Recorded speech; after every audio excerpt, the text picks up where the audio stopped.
Hello and welcome into the KE Report. I'm your host, Shad Markwitz, and today we're getting an update from Cerrado Gold. Cerrado Gold is traded on the TSX.V under the ticker CERT and on the OTCQX under the ticker CRDOF.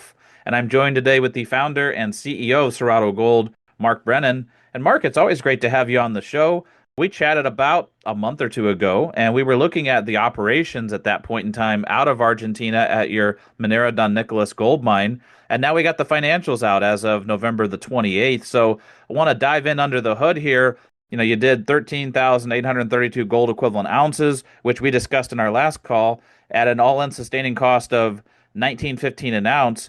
But there's a lot of other things happening under the hood here, and I'd love to get into that with you as far as the hedges coming off and as far as the big exploration program you have. So give us a nice update from Minera Don Nicolas.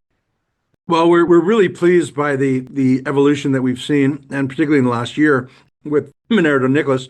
In the past, we were obviously running pits at Paloma, and then we ran the Calandria Norte. But now where we are is we're really focusing in the short to medium term. We have a medium term where perhaps we didn't have anything quite so strong as that before. For example, with the heap leach, we see at the heap leach now about 3 years of mine life, producing at that 50,000 ounces. I think hopefully by year end, we'll be able to show the market that we can have 5, 6, and plus additional years after that at that 50,000 ounces, maybe with some potential for growing our production. That would put us, our kind of internal objective is to get to that 4 to 5, 4,500 ounces per month. You can do the numbers there and just from the heap leach alone. And then on top of that, as you know, we've got a 1,200 ton per day CIL plant sitting there waiting to bring ore in. And, we started in June to develop the underground. That tends to be higher grade material. We're now getting into the higher grade stopes, the production stopes, as opposed to the development stopes. And so from that regard, we're now seeing higher grade material that's coming into the plant. And we're also embarking and continuing our what is now a 70,000 meter surface drill program that, again, we anticipate extending our mine life 5, 6 years. If you look at all the medium and smaller mines, around that 50,000 to 100,000 ounce producers around us, they're all sitting 2 to 3 year mine lives. So it's not uncommon for where we are to be at the same kind of mine lives as everybody else. But we want to extend that. And also, what we want to do is we want to significantly increase the capacity and utilization of our plant.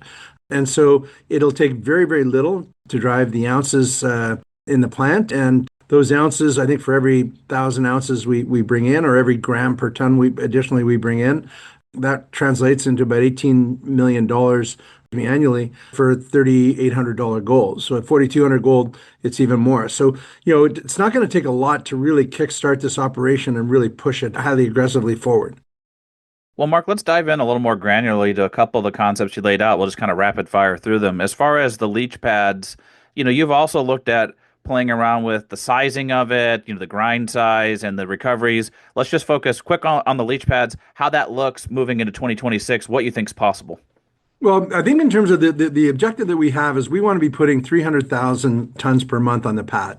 And we feel comfortable that that'll generate the 4,000 to 4,500 tons. We've been running for the most part of the year on average in 25, somewhere in the region of about 230,000, I would guess. Basically, we've added new crushers, we've added new conveyor belts, we've brought in an agglomerator that'll help with the production of fines. So we're fine tuning that operation, and that's really that 300,000 tons per month onto the pad is really within our grasp. So we're pretty much there now. And again, if you look at a year ago in June of last year, we were just looking to get that operation, kicking off and going. And probably at that time, we were lucky if we were running 200,000 tons, if not 150,000 tons. So we've seen that operation start to mature. We're seeing it start to optimize, to your point, with better grind sizes, with the agglomeration of fines. And so from that perspective, it's going very, very well. Okay, and now let's bring in the underground as we've been discussing. You started really in the late summer, started to transition down into the underground, but there's a whole process here of ramping it up. And you said that the initial first results really wouldn't start showing up till the very end of Q4, which is where we're at now as we record this. So I guess more importantly than how Q4 looks is just to prepare people listening in for what is setting up for Q1 and Q2 of next year with the underground portion. Well, I think, we started getting into the higher grade, stopes in, late November. December looks like it's going to be a very, very good month. And the reason why we haven't included the underground to a large extent into our mine plan and what we're talking to people about and really focus more on the heap leach is that it's somewhat inconsistent at the moment. But at the same point, so what we see is probably a very significant contribution to our let's call it 50 to 55,000 ounce kind of level that we're producing this year on a comparative basis moving forward. But right now, we're not really in a position to start to say, okay, this is what it's going to be. What we do know is that we probably have pretty good production to make sure that we've got that 2 to 3 year mine life at 50,000 ounces a year minimum. And then on top of that, we expect to see as we start to develop in the higher grade stopes, we're going to start drilling. And we think that that'll only add to our resource and production base, because the fact of the matter is that a lot of the stuff we'll be drilling will be in the stopes in which we're in. So, or right below. So from that perspective, right now we don't feel that our guidance will be inconsistent with what we had in 2025. But with a little bit of luck, I mean, that number can change pretty quickly. Well, just one more thing on the financial side, your all-in sustaining cost, a little over $1,900 an ounce, which is still a really fat margin at $4,200 gold. But is there anything you can do, as you start ramping up from the underground and as the leach pads have more time to increase production, Absolutely. how does that help the cost profile Yeah. and also weave in that those hedges come off in December? Well, for sure. I mean, if you look at the underground. I mean, the fact is the underground, it's we've needed the ground was a little less stable than we thought it was, so we had to go out and buy our own shotcrete equipment and basically, train the team on how to operate that. Added a little bit of delay into the process, add a little bit of cost into the process. So what's happening in Q3 is that we're actually, we're paying for development, yet at the same point we're not producing the gold on the other side. So we're guiding in general for costs of around 16 to 1800 for this year. This year it'll probably be closer to 1800 than 1600 just because of these delays and additional costs. But at the same point, I think it lines us up very strongly for next year to, hopefully be closer to that 1600 than the 1800. We retain that 1600 target or level because we strongly believe we can get down there with just a little bit of luck. But at the same point, we're very confident that our costs should not move above or shouldn't edge above that 1800. Now, another very significant component of our results is we're now, because we've been making pretty good money, we're now getting taxed in Argentina. And as you'll see, a big part of our numbers was we put a provision in for 12 million of taxes. Now, just to stress that this tax number, it's not certain. It's only what we believe it to be, and we'll only know once we complete the audited financials for the year what we'll understand. The payment is due in May. But a very good point that you bring up is that we're removing the hedges that we had. We were producing about 2,000 ounces a month that were hedged. It brought down our net revenue per ounce by about $400 per ounce. And that's when we're talking about $3,600, $3,700 gold. So that hedge expires at the end of December. And frankly, what we're looking at is we should be able to add another $400 per ounce at $3,800 gold. So if it's at 4,200, we should be able to add a lot more. Long story short, not only will that pay for the additional costs that we have with regard to taxes and the inclusion of taxes, but also any substantial costs that we incur will be written off against that higher revenue stream very, very comfortably. So I can only see that we're going to be in a position where we're more profitable next year than we are this year.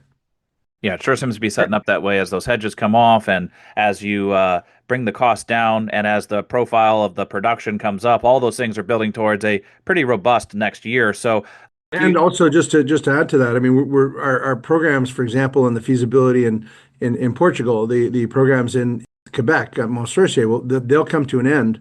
The fairly extensive capex that we spent in 25 and for Quebec, the first 4 months of 26, those will disappear very quickly. And so it'll make us, again, more profitable, yet we'll have two very strong projects, ancillary projects, with which we don't believe is going to cost a lot out of our equity capital to develop. Well, we'll definitely get to those next. But just before Yep. we do, one final thoughts on the exploration at Minera Don Nicolas. You outlined that you're really having one of the most aggressive programs that you've had because you haven't had a chance to really get there with the drill bit. Now you are. So remind us, it's a mix between some surface drilling and then you'll eventually be drilling underground. So just put a little more color around the exploration. Well, I mean, basically, the exploration program that we've outlined, is 20,000 we were targeting for this year. I think we're going to be a little short on that, although we're still finding some really good indications of depositions of gold. So my guess is we're probably going to be around that 10,000 meter mark. But in terms of the additional 10,000 that we lose this year, we're going to actually contribute to that next year as well. So next year, we've moved the program to a total program of 70,000 meters. And why the delays? Well, a few things. We've been unlucky with certain elements, weather, water, equipment issues. But what we've done is we were drilling with one rig. We've now added three rigs. So we had one diamond drill rig. We've bought two more that'll be delivered in December. We bought an RC rig as well. One of the issues we've also had is it's taken a long time, 40 days, 50 days to get our assays back. So we have a very good lab at MDN. So we're going to certify that lab. Now that'll probably take about 6 months or a little more to get that going, but that'll really help us as well in the future to turn around our assays and make the program much more efficient. So, what I'd say to you is that 70,000 meters of surface drilling only for areas that are outside of the underground. We will have an independent underground exploration program going now that we're starting to get into the higher grade stopes. It'll be our objective to create pads here and there that we can look to extend that mineralization. And if we look at all the other projects around us, they've all managed to be pretty successful at that. So something that we're hopeful. And again, I'll just highlight the fact, if you look at our next door neighbor, which is Cerro Moro, they produce about 100 to 150 to 200,000 ounces a year. And they've got a 1,300 ton per day operation mill as opposed to our 1,200 tons. And the whole difference is grade, and the majority of that's coming from underground. So if we add 2 or 3 grams per ton to our equation, it's a game changer. And aside from that 18 million a year that I was talking about, it gives us life extension. It gives us all the benefits of higher grade material. And again, I don't think that's something we should rule out at the moment. Yeah, it's pretty exciting the amount of exploration you have going on at present, adding more drill rigs, but really next year going from 60,000 to bring in 10,000 over to 70,000 from surface. That's a lot in addition to the underground drilling you're doing. So just a lot of value levers in Argentina that the company is pulling on for development, production, and exploration. Let's pivot to Portugal, though. Let's get into Lagoa Salgada. Obviously, you're building towards a big feasibility study. I think people that are not familiar with this project should take a deep dive and pull up some information on the company website. But remind us, it's got a lot of precious metals exposure in addition to the critical minerals. Well, we're probably running about 42. It's a true polymetallic project. We're running about 42% precious metals. We've got a big component of zinc. We've got a big component of lead, copper. So from that regard, the feasibility will be completed by year end. We also expect to get our initial permit by year end. It's no coincidence that they're timed to the same kind of timing. The fact of the matter is that this is going to be an extremely robust project. I'll mention that we've done 40,000 meters of exploration drilling on this property. We think that this project can be tripled, quadrupled through drilling. And next year, we'll be certainly looking to increase our drilling quotient. We've recently completed a European program called the Undercover program, which is a very sophisticated seismic surveys. And frankly, we're hopeful that we're going to see a few targets that we can really add to our massive sulfides, which again, as you know, are highly valuable. But long story short, the feasibility we think is going to be improved from the feasibility that we published in 23. So, probably consistent with about a 14-year mine life. We expect the NPV to be higher. We expect the IRR to be higher. And then from there, we're going to be funding it through.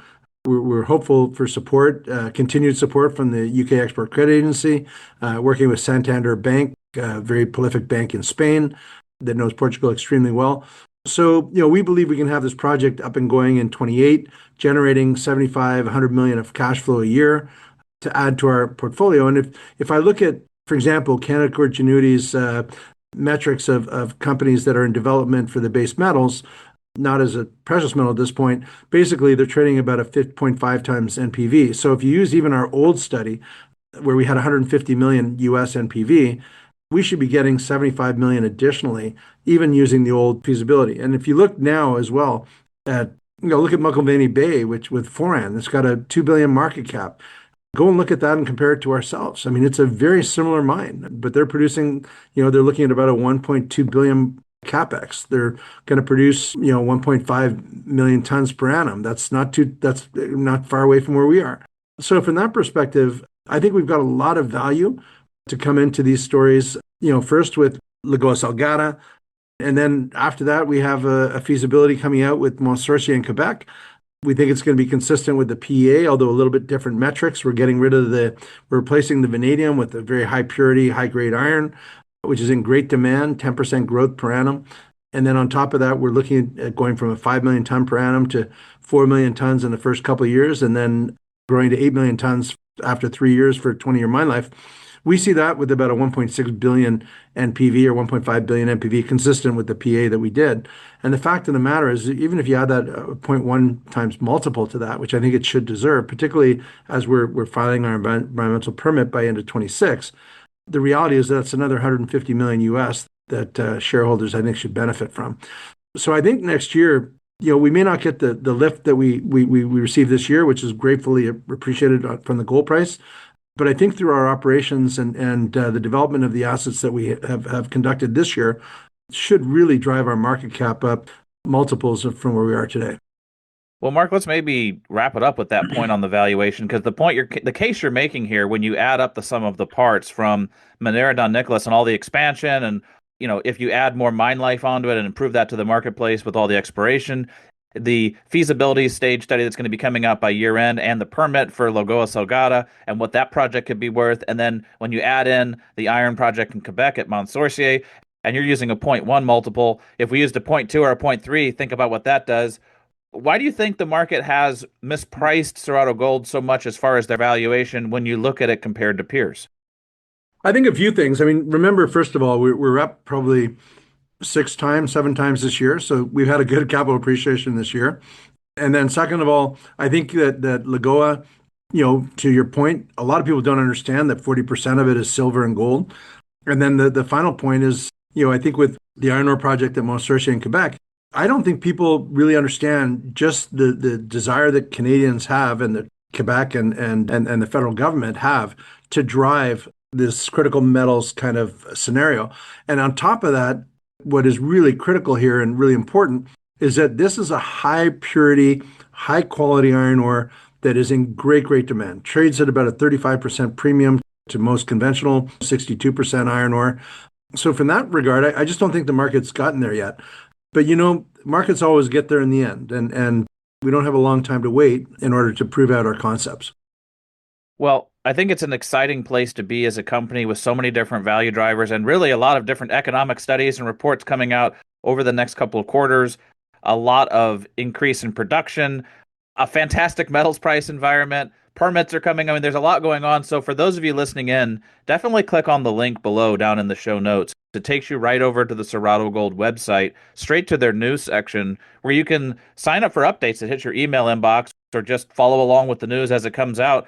Mark, I'm sure we'll be getting back on here again in the near future and talking about some of these developments as they come out. And as always, looking forward to our next conversation. Thank you, Chad. It's always my pleasure to chat and wishing you every success. Thank you.